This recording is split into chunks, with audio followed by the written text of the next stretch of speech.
Buenos días o buenas tardes para los estudiantes de octavo básico de Colegio Tabancura. Esta va a ser una clase introductoria sobre el concepto de límite celular. Acá vamos a empezar una nueva unidad para entender cómo la célula que hemos estado estudiando previamente se relaciona con el medio que lo rodea. Entonces, abrimos la unidad proponiendo los siguientes objetivos de aprendizaje. Estos son los de la unidad en general. El primero de ellos es describir la estructura y función de la membrana plasmática y los componentes que la constituyen, y de eso se va a tratar esta clase. Si al final de la clase ustedes logran describir la estructura y función de la membrana plasmática y los componentes que la constituyen, eh, significa que entendieron el objetivo de la clase, que la clase ha sido exitosa. Los dos siguientes objetivos son para las siguientes clases, pero de esta misma unidad. El primero de ellos es caracterizar y diferenciar los procesos de transporte de diversas sustancias a través de la membrana plasmática, tales como difusión simple, difusión facilitada, transporte activo, osmosis, endocitosis y exocitosis. Y el último de los objetivos es predecir los fenómenos de transporte de diversas sustancias a través de la membrana en función de la concentración, los medios implicados y la naturaleza química de la sustancia. Entonces, la siguiente clase lo que vamos a ver son los mecanismos a través del cual existe el tráfico y transporte de sustancias, y después cuáles son los criterios para establecer qué es lo que va a suceder. Se trata más o menos de eso. Entonces empezamos. Primero, lo que tenemos es la membrana plasmática. Acá, como la pueden ver. La membrana plasmática se define muy vagamente por una bicapa compuesta de fosfolípidos que además contiene proteínas y glúcidos que delimita la célula del exterior y regula el tráfico de sustancias entre el medio intracelular y extracelular. Este es un dibujo, un esquema de una membrana bastante simplificado. Eh, Acá estaría el líquido intracelular, acá el líquido extracelular, y acá podemos ver que tiene algunas proteínas. Entonces, esto es solamente para introducir el concepto de membrana porque lo vamos a ver en detalle más adelante.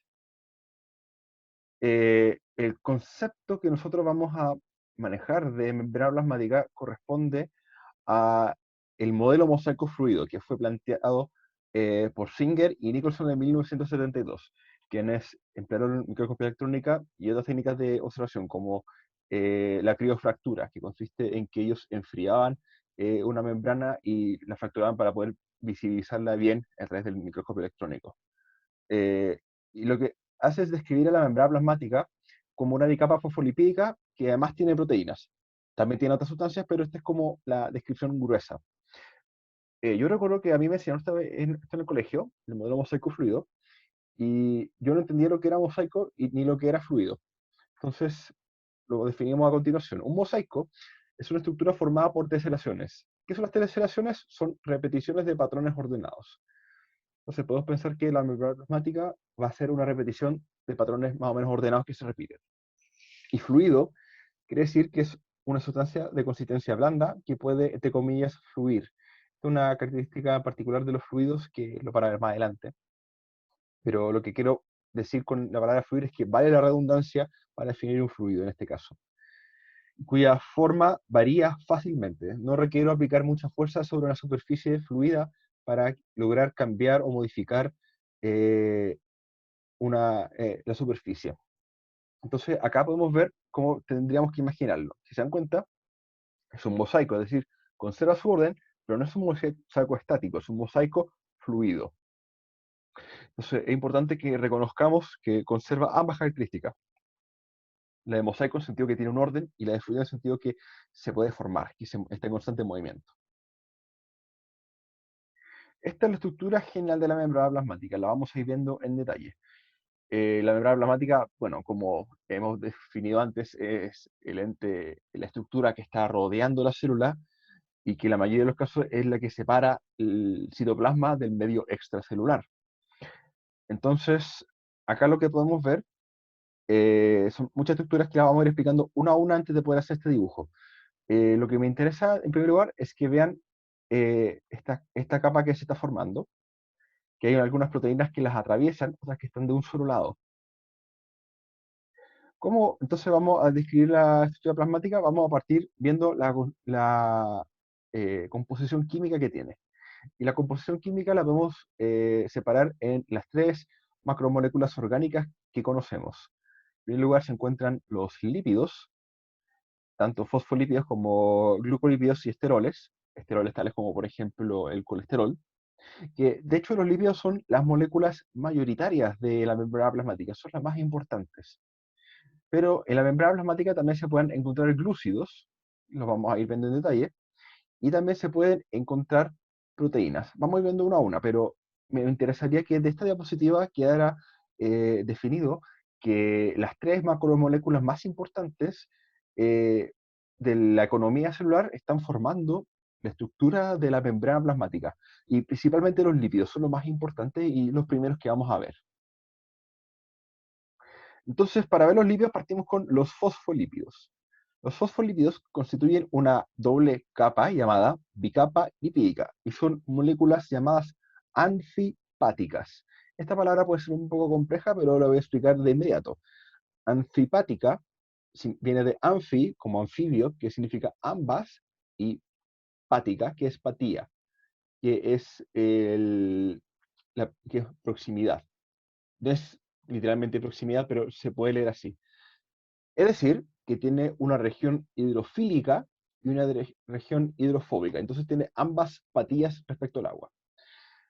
Esto que está acá es lo que se conoce como cabeza hidrofílica. Esta parte que está acá se conoce como cabeza hidrofílica. Y es hidrofílica porque tiene un grupo fosfato que le confiere una polaridad. El hecho de que sea polar significa que puede estar en contacto con el agua o con un medio acuoso. En cambio, esto que está acá es completamente apolar.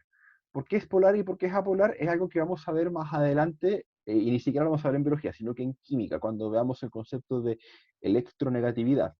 Pero de momento lo que quiero que entiendan es que son polaridades distintas. La polaridad de la cabeza es polar, y acá lo que hay realmente es una apolaridad. La polaridad, la la polaridad es compatible con el agua. El agua es un solvente que es polar. Y la apolaridad es incompatible con el agua, porque si el agua es polar, tiene que estar en contacto necesariamente con sustancias que sean polares. Aquellas que sean apolares son incompatibles con el agua. Por ejemplo, el aceite. Si es que yo mezclara agua con aceite, estos se van a encontrar separados. ¿Por qué? Porque el agua es polar y el aceite es apolar.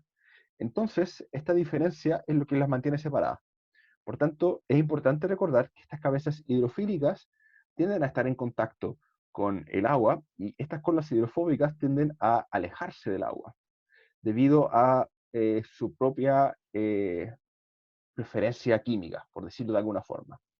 Se encuentran en constante movimiento y le confían fluidez a la membrana. Entonces vamos a ver a continuación cómo se distribuyen los fosfolípidos. Forman esta bicapa fosfolipídica y fíjense lo siguiente. El medio celular es un medio acuoso. Recordemos que el agua se encuentra en todas las células y es el principal solvente que tiene. Pero no solamente se encuentra dentro de la célula, sino que también fuera de ella. La célula no se encuentra en la nada, se encuentra embebida y habitualmente se encuentra embebida en más líquido, que llamamos líquido extracelular. Entonces, si es que tiene agua de ambos lados respecto a la membrana, es lógico pensar que las cabezas hidrofílicas van a estar en contacto con ambos costados que tienen agua. Y las colas que son apolares, al ser hidrofóbicas, se van a alejar. ¿Y cómo se alejan? De esta forma. Se juntan ambas colas y de esa forma el agua siempre va a estar en contacto únicamente con las cabezas que están en ambos costados. Y por eso es que se forma una bicapa, porque es lo que es termodinámicamente estable. Si que fuera una capa simple, habría una cola hidrofóbica en contacto con el agua. Entonces no se podría mantener, se encerraría en sí misma para evitarlo. Entonces, las regiones hidrofílicas se encuentran en ambos extremos en relación al medio extracelular y al citoplasma. Las regiones hidrofóbicas, que son las colas apolares, se encuentran hacia el centro de la bicapa formando un medio hidrofóbico. Acá se encuentra el medio hidrofóbico. Les muestro además este GIF para que vean que los fosfolípidos no están quietos, sino que están en constante movimiento, como lo habíamos descrito en la diapositiva anterior. Ahora, ¿cómo cree que sea la polaridad del medio extracelular y el citoplasma? Lamentablemente ya respondí esa pregunta, porque si es que tiene agua, quiere decir que es polar, y por eso es que está en contacto con las cabezas. Claro, en videos difíciles una clase participativa como la que tenía planificada en principio, pero es una pregunta que de todas formas es importante que sepan responder. Bueno, ¿cómo se organizan los fosfolípidos? Ya vimos esta bicapa fosfolipídica que se forma en las membranas, ¿cierto? Acá tenemos una molécula fosfolipídica que puede formar esta bicapa fosfolipídica donde las cabezas están en contacto con ambos medios acuosos y las colas hidrofóbicas están en contacto consigo mismas, separadas lo más posible del agua. Y acá tenemos la bicapa lipídica en la representación de una membrana. Entonces, cuando volvamos a ver la representación de una membrana, ya vamos a entender qué significa esto que está acá. Sin embargo, se pueden formar más estructuras. Y para formar más estructuras hay dos reglas que tenemos que cumplir. En primer lugar, las cabezas hidrofílicas se deben encontrar próximas a los medios acuosos por compatibilidad y química, y las colas hidrofílicas no pueden contactar medios acuosos porque hay una distancia química que hay que mantener ahí, como el ejemplo del agua con el aceite. Entonces, acá vemos algunas estructuras que se pueden formar. Acá podemos ver, por ejemplo, un liposoma. Un liposoma es un cuerpo que a través de estos fosfolípidos encierra algo. Entonces, si se dan cuenta, hay cabezas hacia este costado, hidrofílicas, y cabezas hidrofílicas también hacia este costado, lo cual nos hace sospechar que está rodeado de agua, pero que acá al medio también hay agua, y por eso es que también hay cabezas ahí. Diferentes, por ejemplo, del micelio. El micelio, hacia el medio solamente tiene las colas hidrofóbicas, lo que nos hace pensar que acá no hay agua dentro, sino que solamente esta pelotita. Cuando ustedes ven, por ejemplo, el detergente o las grasas que forman algunas gotas en agua que no se disuelven, esas gotas son las que se llaman micelios y son la forma en que termodinámicamente se pueden disponer los lípidos en general para evitar que las colas hidrofóbicas contacten al agua. Y por supuesto, la bicapa, la bicapa fosfolipídica, que es la que habíamos visto antes. Otro lípido que es relevante para entender la constitución de la membrana plasmática es el colesterol. ¿Qué es el colesterol? Es una molécula lipídica tipo esteroide. En membranas plasmáticas, animales se ubican entre los fosfolípidos y les confiere mayor rigidez y estabilidad en desmedro de su fluidez y movilidad. Entonces, acá hay un equilibrio que es delicado. Puedo tener cierta cantidad de fosfolípidos y cierta cantidad de colesterol. Si es que tengo más fosfolípidos, tengo menos colesterol. Y significa que es una membrana más flexible. Pero si tengo más colesterol y tengo menos fosfolípidos, entonces es una membrana que es más rígida, más estable, pero menos flexible. ¿Y cómo se ve el colesterol? Acá hay tres formas distintas de representarlo. No me interesa ir hacia la química del colesterol, me interesa que solamente la vean un poco. Tiene una cabeza polar, pero el colesterol es principalmente apolar. Si que tuviéramos que describirlo como una molécula, sería principalmente apolar. Y acá podemos ver cómo el fosfolípido se mete el colesterol se mete entre los fosfolípidos ocupando su espacio. Entonces, mientras más colesterol haya, evidentemente van a haber menos fosfolípidos. Y eso va a hacer que la membrana sea menos flexible y más rígida, pero más estable al mismo tiempo. Las células vegetales no tienen colesterol. De hecho, todos los alimentos que son altos en colesterol son alimentos que vienen de animales. Pero presentan un esteroide de similar función que se llama estingomasterol. Y en hongos, la molécula esteroidal que tiene se llama ergosterol. Entonces, si es que el hongo es una célula eucariótica y nosotros tuviéramos una infección por hongos, ¿cuál creen ustedes que podría ser un buen target farmacológico para matar los hongos que tenemos sin hacerle daño a nuestras células? Efectivamente, algunos antifúngicos, algunos antibióticos contra los hongos están diseñados para destruir el ergosterol y de esa forma desestabilizar la membrana de los hongos que nos infectan. Y como nosotros no tenemos ergosterol, entonces no nos hace ningún daño a nosotros. Pero, por ejemplo, si que fuera un medicamento contra los fosfolípidos, nos afectaría a nosotros tanto como a los hongos. Entonces, por eso es que es importante en la farmacología de los antibióticos encontrar aquellas estructuras que son distintas en los microorganismos que nos interesa matar para poder generar un fármaco que las destruya sin que nos haga daño a nosotros. Luego pasamos al dominio de las proteínas. Ya vimos todos los lípidos que son los fosfolípidos y el colesterol principalmente. Si es que volvemos al principio, y entonces ya podemos entender un poco más el dibujo de la membrana. Podemos entender acá la bicapa fosfolipídica, acá están los lípidos, los fosfolípidos, y acá está el colesterol. ¿Qué nos falta por entender? Nos falta por entender las proteínas y los azúcares. Vamos pues ahora con las proteínas. Las proteínas de membrana clásicamente se distingue entre proteínas integrales y proteínas periféricas. Las proteínas periféricas pueden ser citoplasmáticas o extracelulares, pero también se encuentran las glucoproteínas.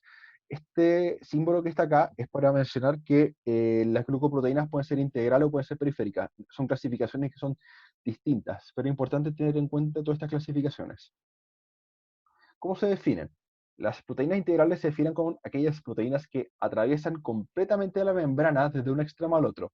Algunas se desempeñan como canales y transportadores. Entonces, estas proteínas que están acá son integrales, porque desde un lado de la membrana al otro la atraviesan completamente.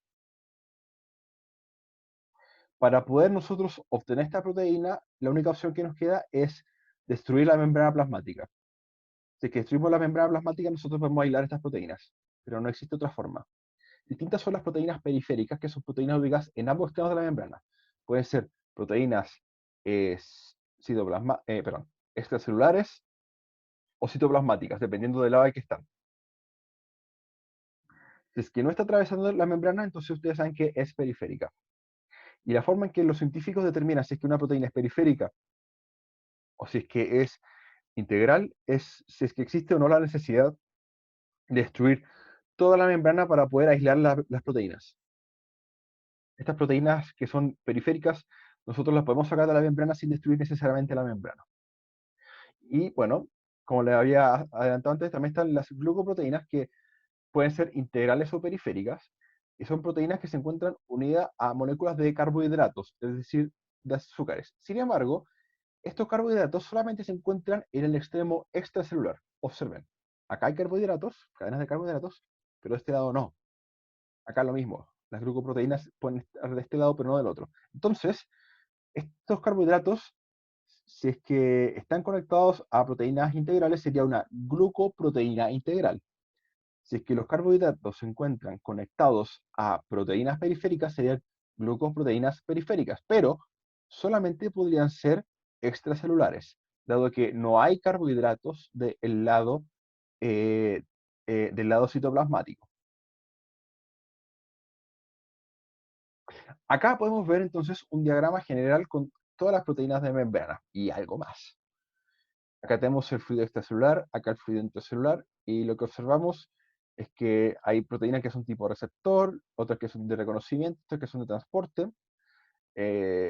Acá podemos ver una que es periférica, es decir, hay de todos los gustos. Acá podemos ver esta glicoproteína que es probablemente periférica porque no vemos que la atraviese.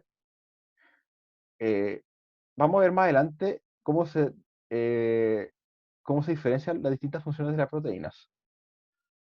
Es distinto un canal que un receptor, que una proteína de transporte. Pero de momento me interesa que la clasifiquen por su estructura, es decir, que sea periférica o que sea integral. Y finalmente, para terminar con la composición química de la membrana plasmática, encontramos lo que se llama el glucocálix. ¿Qué es el glucocálix? Fíjense que los carbohidratos de la membrana se encuentran en la región extracelular de la membrana asociados a distintas moléculas, que pueden ser proteínas o lípidos. Los azúcares no se encuentran sueltos por ahí, tienen que estar pegados a algo. Si es que el azúcar está pegado a un fosfolípido, entonces eso se llama glucolípido. Si es que está pegado a una proteína, eso se llama glucoproteína. Entonces acá tenemos un ejemplo de glucolípido, una cadenas de carbohidratos que está pegada al fosfolípido. Y las glucoproteínas se encuentran pegadas son cadenas de carbohidratos pegadas a las proteínas.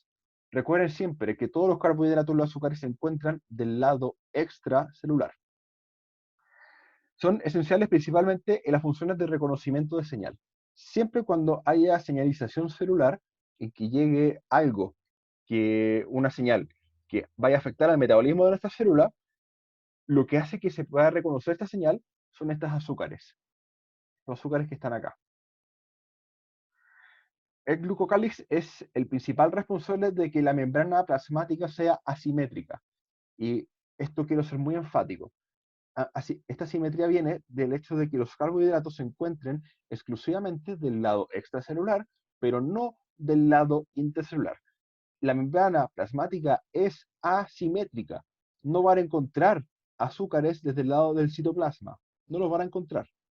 Sí los van a encontrar del lado extracelular, asociados a proteínas o a lípidos y principalmente en funciones de reconocimiento de señales.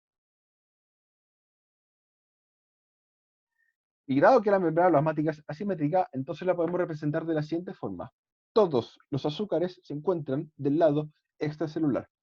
Disculpen que eso lo mencioné tantas veces, pero esto es tremendamente importante de entender.